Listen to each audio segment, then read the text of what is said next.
Fait que c'est des enjeux reliés au féminisme. On va parler un peu du racisme, si vous êtes ouverte à ça. Puis on va parler de plein d'enjeux reliés à nos rôles personnels, mais aussi comme intervenante. Parce que je crois que nos expériences en disent long, et notre CV aussi. Donc, j'aimerais justement qu'on parte avec une question de base. Pour vous, c'est quoi être féministe?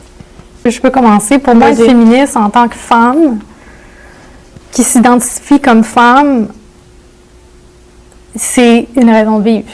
C'est une résistance. Être féministe, c'est de vouloir que toutes les femmes sur la Terre, peu importe leur background, peu importe leur ethnicité, puissent avoir le droit de vivre, puissent être bien, puissent être libres. Tu sais, je le mets vraiment dans un spectre super, super large. Ça fait que ça vient chercher beaucoup cette option-là de...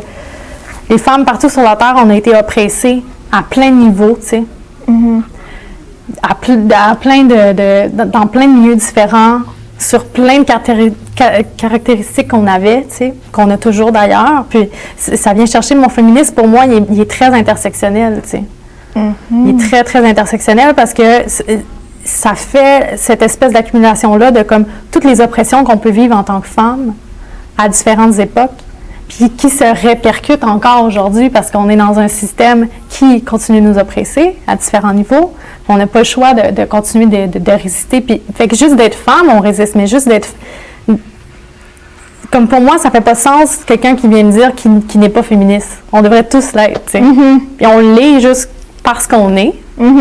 Mais on l'est aussi parce qu'on n'a pas le choix, tu sais.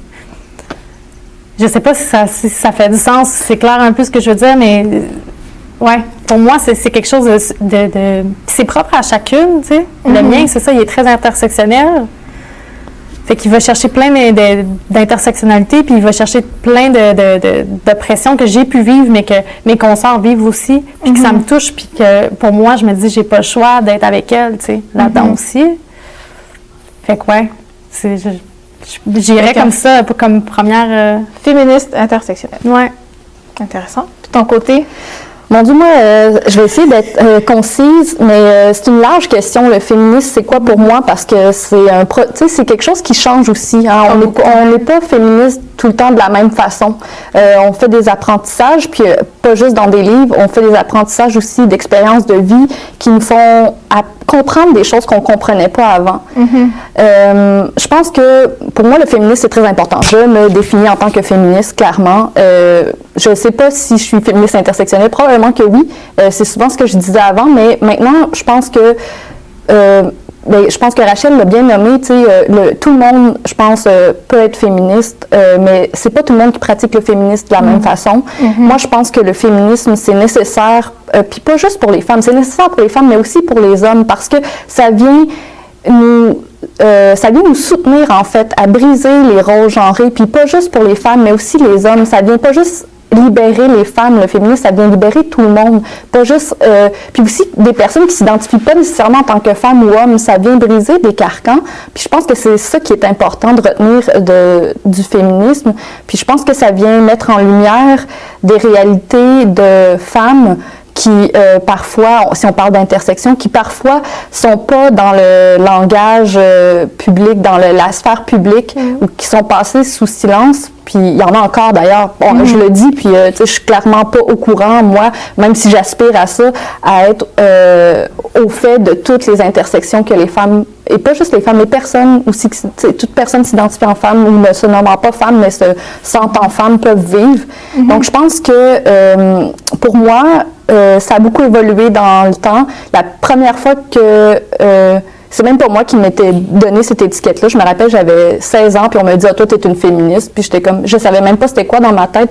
Moi, j'ai 37 ans. Là, dans ma tête, un féministe, c'était quelqu'un qui brûlait les brassières. C'est ce qu'on me disait, tu sais, quand j'étais ado. Fait que moi, j'étais comme... Mais moi, j'avais pas envie de cette image-là, mais... Après, j'ai comme compris avec des lectures que j'ai fait que, ah ben oui, clairement, si être féministe, c'est vouloir que toutes les femmes aient accès aux mêmes possibilités, que toutes les femmes, mais aussi que toutes les personnes aient accès aux mêmes possibilités pour atteindre leurs rêves ou à ce à quoi ils aspirent, ben ok, oui, je suis féministe, puis ça me dérangera pas de le dire. Puis tu sais, moi j'ai apporté mon point de vue un peu là-dessus, c'est que moi personnellement je m'identifie comme féministe. Donc pour moi le féminisme c'est justement c'est quelque chose de quotidien. On en parlait un peu auparavant, mais pour moi c'est de dire ben ok moi cette action-là je ne l'accepte pas. Moi il y a des choses où c'est pas juste le vivre comme femme ou s'identifier en femme comme tu l'as précisé, mais c'est aussi d'être témoin. Parce que je crois qu'être témoin aussi, tu as un rôle à jouer. Toujours. C'est pareil, puis je parle pas juste du féminisme, je parle aussi du racisme. Je parle aussi de d'autres enjeux sociétals qu'on vit quotidiennement. Le colonialisme. Ah, écoute, on peut en parler longtemps,